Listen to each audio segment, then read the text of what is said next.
গরমকাল চলে এসেছে আর বাজারেও প্রচুর পটল পাওয়া যাচ্ছে। তো তাই ভাবলাম আপনাদেরকে পটলের একটা দারুণ রেসিপি বানিয়ে দেখাই। পটলের তো বিভিন্ন ধরনের রেসিপি আপনারা খেয়ে থাকেন। আজকে আমি আপনাদেরকে পটল চিংড়ি কিভাবে খুব সহজে বাড়িতে বানাবেন সেটা দেখাবো, এবং তার সাথে একটা সিক্রেট মশলা বানিয়ে দেখাবো, যেটা পটল চিংড়িতে দিলে পটল চিংড়ির স্বাদ কিন্তু অনেকটাই বেড়ে যাবে এবং খেতেও দুর্দান্ত হবে। তো চলুন দেখে নিন ঝটপট কিভাবে আমি আজকে আপনাদেরকে পটল চিংড়িটা বানিয়ে দেখাচ্ছি। নমস্কার সকলকে, আমি অর্চিতা। অর্চিমিত রেসিপি মার চ্যানেলে আপনাদের সকলকে স্বাগত জানাই নতুন একটা রেসিপির সাথে।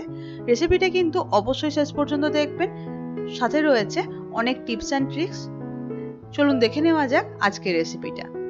একটা ব্লেন্ডার নিয়ে ব্লেন্ডারের মধ্যে দিয়ে দিলাম 4 চা চামচ পরিমাণে পোস্ত, 15টা থেকে 20টা মতো কিশমিশ এবং 5টা কাজু। অল্প একটু জল নিয়ে এগুলোর একটা স্মুথ পেস্ট বানিয়ে নিতে হবে। দেখতেই পাচ্ছেন পেস্টটা তৈরি হয়ে গিয়েছে। এবার আবারও একটা ব্লেন্ডার নিয়ে দিয়ে দেবো এখানে অল্প একটু পরিমাণে আদা, ওই 1 ইঞ্চি পরিমাণে আদাটাকে ছোট ছোট করে কেটে নিয়েছি। দিয়ে দিলাম 4 থেকে 5 কোয়া রসুন, একটা লাল লঙ্কা এবং 2টো কাঁচা লঙ্কা, অর্ধেকটা টমেটো এবং অল্প একটু পরিমাণে জিরেটা আমি এখানে ওই 1 চা চামচ পরিমাণে নিয়েছি। এবার এগুলো একটা স্মুথ পেস্ট বানিয়ে নিলাম। ব্যাস, মশলা তৈরি হয়ে গিয়েছে। এবার একটা কড়াইয়ের মধ্যে দিয়ে দিলাম মোটামুটি 5 থেকে 6 টেবিল চামচ পরিমাণে সরষের তেল। তেলটা গরম হয়ে গেলে আমি এখানে দিয়ে দিলাম আগে থেকে কেটে ধুয়ে রাখা পটলগুলো। বলে রাখি এখানে পটলগুলো মাঝারি সাইজের এবং বড় সাইজের দু রকমের ছিল। যেগুলো বড় সাইজের সেগুলোকে 3 থেকে 4 কুচি করে নিয়েছি, এবং যেগুলো মাঝারি সাইজের সেগুলোকে 2 কুচি করে নিয়েছি। তো পটলগুলোকে প্রথমেই তেলের মধ্যে ভালোভাবে ভেজে নেব নুন আর হলুদ দিয়ে। পটলের 4 সাইডটা যখন হালকা লাল রঙের করে ভেজে নেওয়া হয়ে যাবে, তখন এগুলোকে তেল থেকে ছেঁকে তুলে নিতে হবে একটা প্লেটের মধ্যে। আর এখানে বলে রাখি, দেখতেই পাচ্ছেন আপনারা পটলটা ঠিক কিরকম ভাবে কেটেছিলাম। পটলের কিন্তু পুরো খোসা ছাড়াবেন না, পটলটা যখন ছাড়াবেন একটু করে খোসা রেখে আর একটু করে খোসা ছাড়াবেন, তাহলে যেমন পটলটা দেখতেও সুন্দর লাগবে সেরকম কিন্তু খেতেও ভালো লাগবে। তো পটলগুলো ভেজে তুলে নেওয়া হয়ে গিয়েছে। এবার এখানে ওই আলু পোস্তর মতো আলু ডুমো ডুমো করে কেটে নিয়েছি। ওই আলুগুলোকেও নুন আর হলুদ দিয়ে 2 থেকে 3 মিনিটের জন্য লো টু মিডিয়াম ফ্লেমে ভেজে নিলাম লাল লাল করে।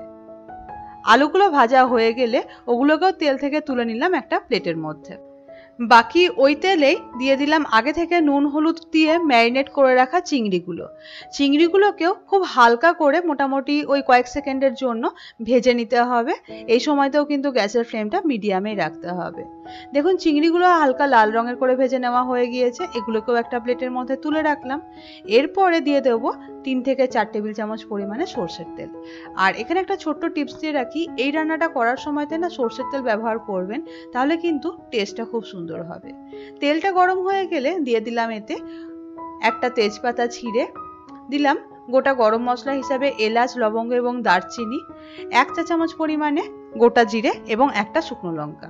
ওগুলোকে কয়েক সেকেন্ডের জন্য হালকা ভেজে নিয়ে দিয়ে দিলাম এখানে একটা গোটা কেটে রাখা পেঁয়াজটাকে হালকা করে ভেজে নেব। আর আমি এখানে দিয়ে দিলাম ওই 1 চা চামচ পরিমাণে চিনিটা তেলের মধ্যে দেওয়ার কারণ হচ্ছে যাতে তরকারির রংটা খুব সুন্দর হয়। তো এবারে পেঁয়াজটাকে চিনির সঙ্গে খুব ভালোভাবে ভেজে নেওয়ার পরে এরকম হালকা হালকা যখন ভাজা হবে তখন দিয়ে দেব আগে থেকে বেটে রাখা ওই আদা, টমেটো, লঙ্কা, জিরে বাটাটা। এবারে এই মশলাটাকেও 2 থেকে 3 মিনিটের জন্য লো টু মিডিয়াম ফ্লেমে ভালোভাবে ভেজে নিতে হবে।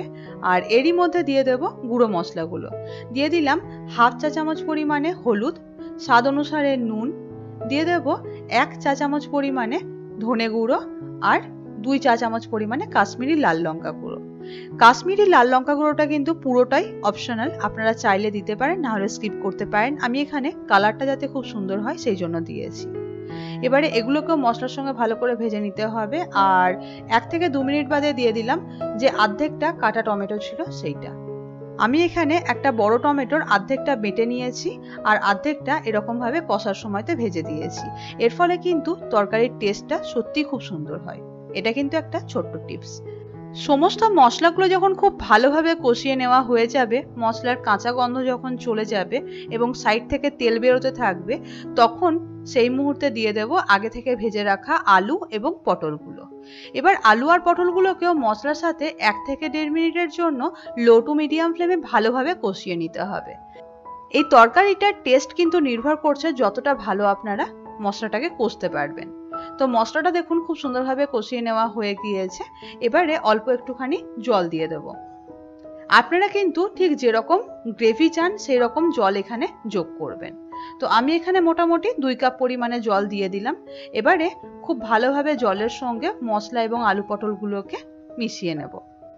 যখন গ্রেভিটা এরকম ভাবে ফুটতে থাকবে তখন ওপর থেকে ঢাকনা দিয়ে দেব এবং লো ফ্লেমে মোটামুটি 15 মিনিটের জন্য আলু আর পটলটাকে সিদ্ধ হতে দেব। প্রায় 10 মিনিট বাদে ঢাকনাটা খুলে আগে থেকে ভেজে রাখা চিংড়িগুলোকে কড়াইয়ের মধ্যে দিয়ে দেব এবং চিংড়িটাকে খুব ভালোভাবে সমস্তটার সঙ্গে মিশিয়ে দেব। এই মুহূর্তে চিংড়িটা দিলে কি হবে, চিংড়িটা গলে যাবারও সম্ভাবনা থাকবে না, আর চিংড়ির যে ফ্লেভারটা সেটাও তরকারির মধ্যে যাবে। আর দেখুন আলু আর পটলটা প্রায় 80% কিন্তু এই সময়তে সিদ্ধ হয়ে এসছে। তো এখন আরো 10 মিনিটের জন্য ঢাকা দিয়ে লো ফ্লেমে এগুলোকে ফুটতে দেব। 10 মিনিট বাদে চেক করে নেব আলু আর পটলটা ভালোভাবে সিদ্ধ হয়েছে কিনা। দেখতে পাচ্ছেন আলুটা কিন্তু খুব সুন্দরভাবে সিদ্ধ হয়ে গিয়েছে।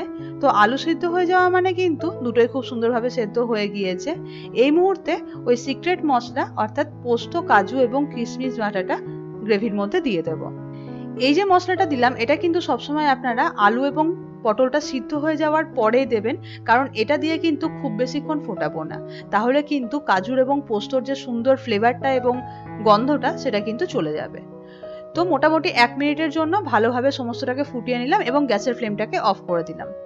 ব্যাস তৈরি হয়ে গিয়েছে আমাদের আজকের স্পেশাল রেসিপি পটল চিংড়ি।